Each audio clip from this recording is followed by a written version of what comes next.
Hello, and welcome to another episode of The Sick Podcast with me, Kelly Singh. It is the sickest Arizona Cardinals podcast. Despite how the season's going, let's get into it. Turn up your volume. Because you're about to listen to The Sick Podcast with Kelly Singh.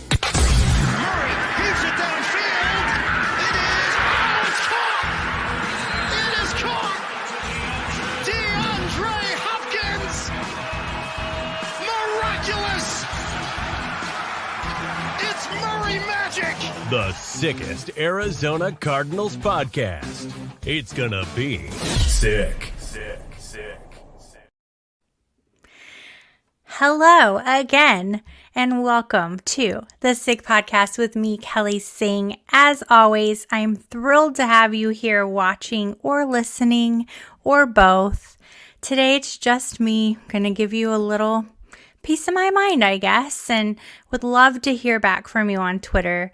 It's been really fun to read your tweets, to get your DMs, to even find tweets to share. That's been really fun. But first, let's talk about a little bit about the state of the league. The Cardinals are third in the NFC West, and that sounds all fine and good, except there are only 4 teams in the NFC West here, so almost last. They've got the Rams behind them somehow. It has really been a struggle to be a Cardinals fan this season. At 4-8, you are just celebrating the small stuff. And at least for me, I'm trying not to get hung up on too much of the bad stuff. Otherwise, it just feels icky, and I don't like to feel icky.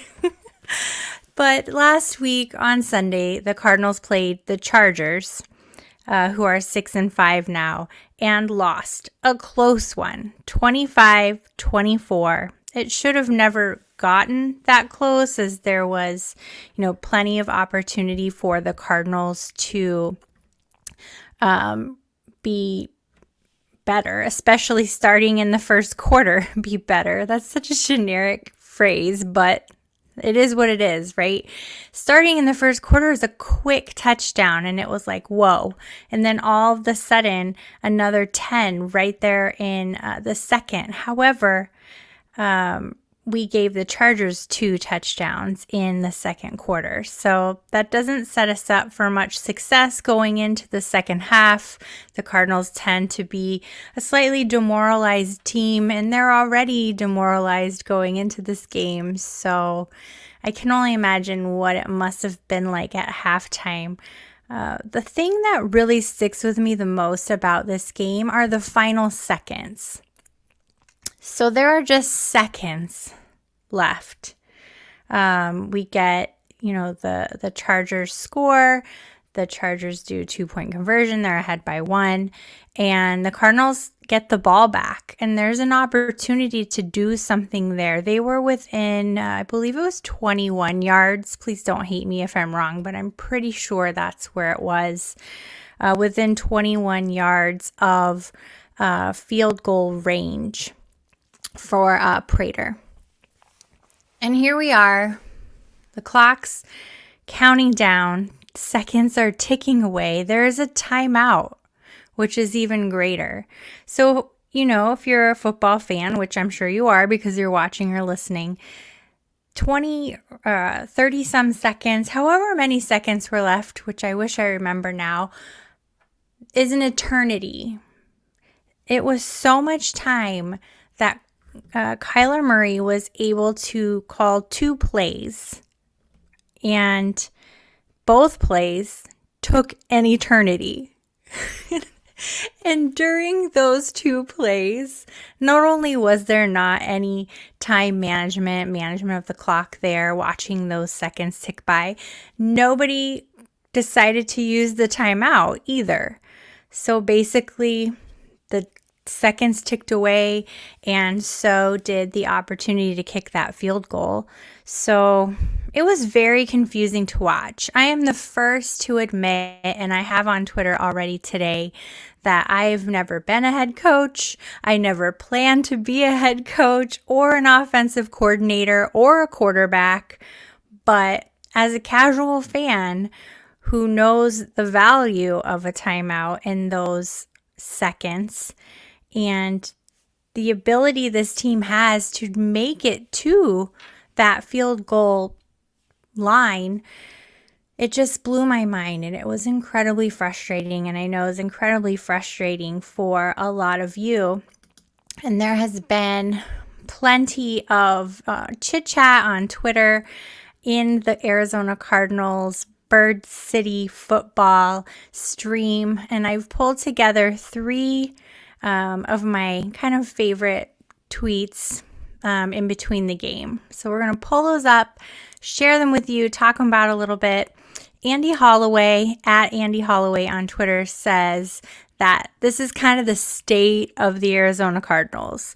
They've extended the head coach and GM's contracts, is the left out word there, before the season for no reason. Basically, if you're not aware, the current contracts, I believe, go to 2027. That doesn't mean they can't do anything about it, but wow.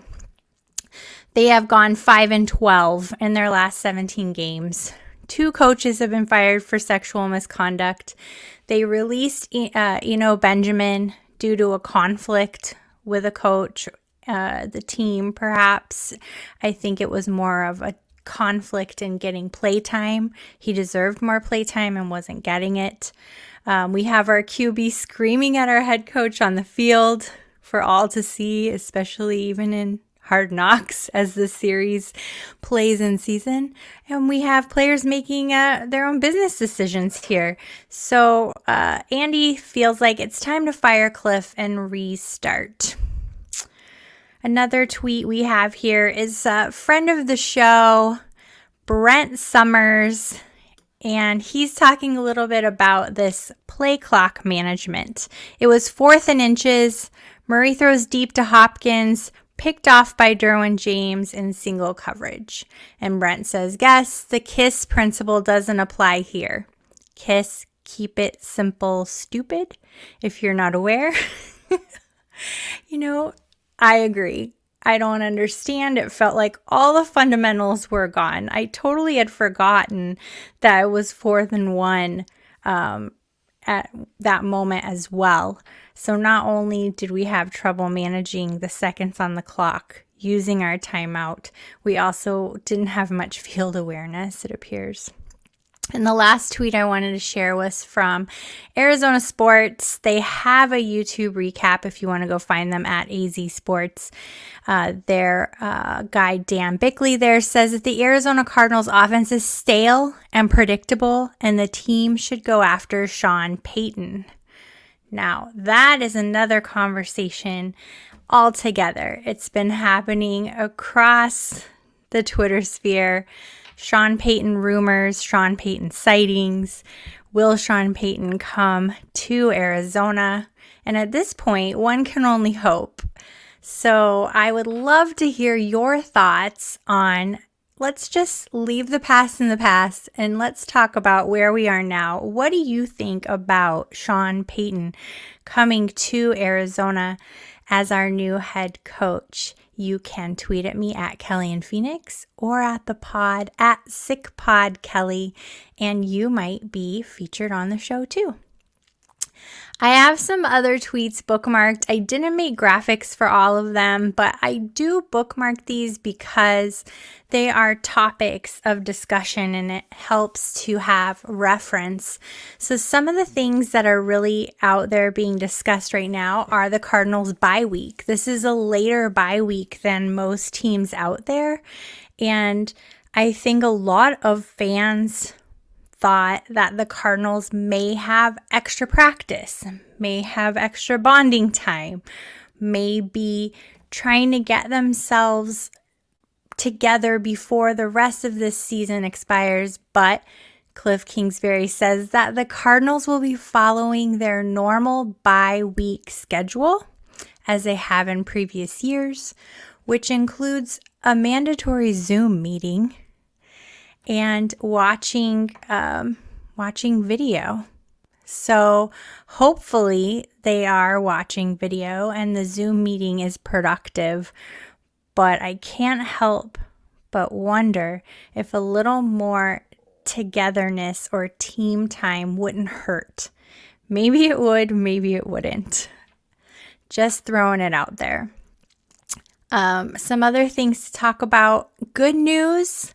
Maybe I need to have like a segment, like a good news segment. Feel good. We'll see. Good news. We all feel for Buda Baker. He is definitely deserving of a winning team. I don't know of any player on the Cardinals with more heart and more effort and maybe even more talent than Buda Baker. And I'm happy to say he is leading the all NFC strong safeties in the Pro Bowl voting. So if you are able to vote for Pro Bowl players, Buda Baker should be there. And also, I should say, defensive end J.J. Watt. He is also there, the only other top 10 from the Arizona Cardinals. So super excited to hear about Buda Baker in the Pro Bowl vote, and J.J. Watt, the only other Cardinal ever in general. Not ever, this season. You know what I mean. So there are some things happening among the teams. Some things were kind of breaking as I was pulling my notes together for today's episode. So let's get those out there. As of an hour ago, Aaron Wilson, you can find at @AaronWilson_NFL, posted that the Jets have signed former Cardinals running back Jonathan Ward to their practice squad. Does this mean a lot to us? I'm not sure. It hurts to see a Cardinal leave and go somewhere else when we're in such a shambles, because the mom in me, which I often bring out in this show, is sympathetic and thinks, what if they just had a bad day? What if the next game would have been their game? But you know what? The Jets scooped him up, and the Jets are kind of in equally not great shape. So kudos to them. Something else interesting, another released player, the Cardinals, within the last 24 hours, have released wide receiver Andre Bocelli.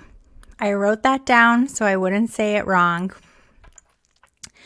And yeah, they've released him, and they're saying he's probably going to go back to the practice squad, but having him released actually indicates that Greg Dortch is in good shape. Rondale Moore hopefully is in good shape. It seems like Rondale can't get over that groin injury. It just keeps coming back. If it's not a groin injury, it's a hamstring injury. And I hate to see him injured, because a healthy Rondale is a happy Cardinals fan. He's out there and he's tearing it up. He's just a little motor. But so is Greg Dortch. I mean, man, last week that dude was on fire. Dortch the torch. The week before, on fire. The crowd couldn't get enough of him, even though that was a terrible loss as well.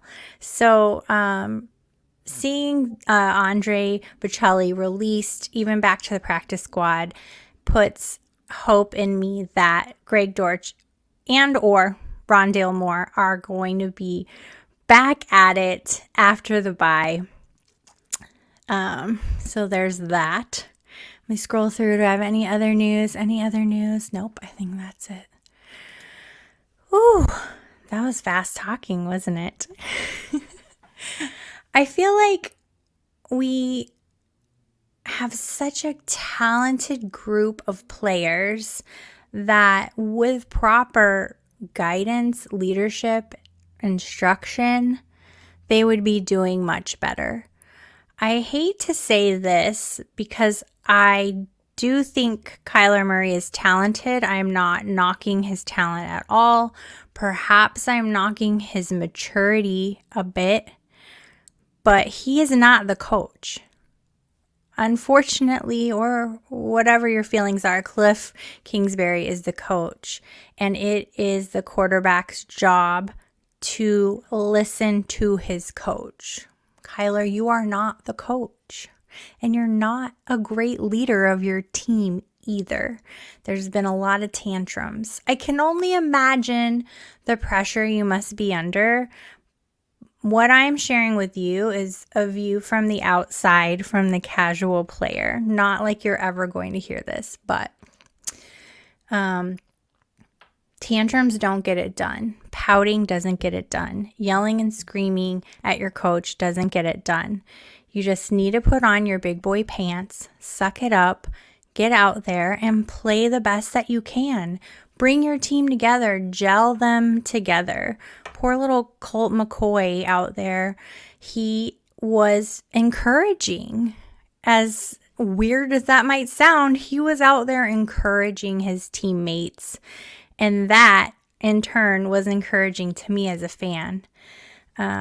Something else I wish that we could work on with Cliff Kingsbury, maybe his coaching style is few words, but I don't feel like there's a lot of words that come out of his mouth or a lot of instruction. And granted, I don't have a headset on. I can't hear everything that's said. I can only see what they show us from the sideline or what we see on Hard Knocks. But I challenged some friends last week to a drinking game where every time Cliff Kingsbury said go, you would have to take a shot. And that got bad fast because it feels like the only words of instruction that come out of his mouth are go, go, go, go, go get it, go get it done, go this, go that, go. And it's just so repetitive and so silly, it really becomes comical. So now it's going to be in your head. And when you watch the next installment of Hard Knocks, you're going to be like, oh my gosh, that's it. That's the instruction we're left with is go. And perhaps that is part of why the team is in the state that it's in, is they are unsure other than they're supposed to get out there and go. Who knows? I know that sounds crazy, but when that's all you've got to go on, maybe the simplest theory is the right one. Isn't that kind of a saying? Anyway, I think, this is kind of a short little pod today. I loved sharing the tweets. I think I'm going to do more of that. Definitely didn't want to harp on the game other than that game management piece, that time clock. Man, did that bother me. Did it bother you too? Again, you can tweet me at Kelly in Phoenix, or you can tweet at the pod at SickPodKelly. And don't forget, there's a whole network here at the Sick Podcast. We've got hockey. We've got several hockey, in fact. We have got football. We have got, of course we have football. You're listening and watching me. We have Bears football with our friend Adam Rank. And we have soccer. I know that. So get out there, listen. There's a Steelers podcast. I know that.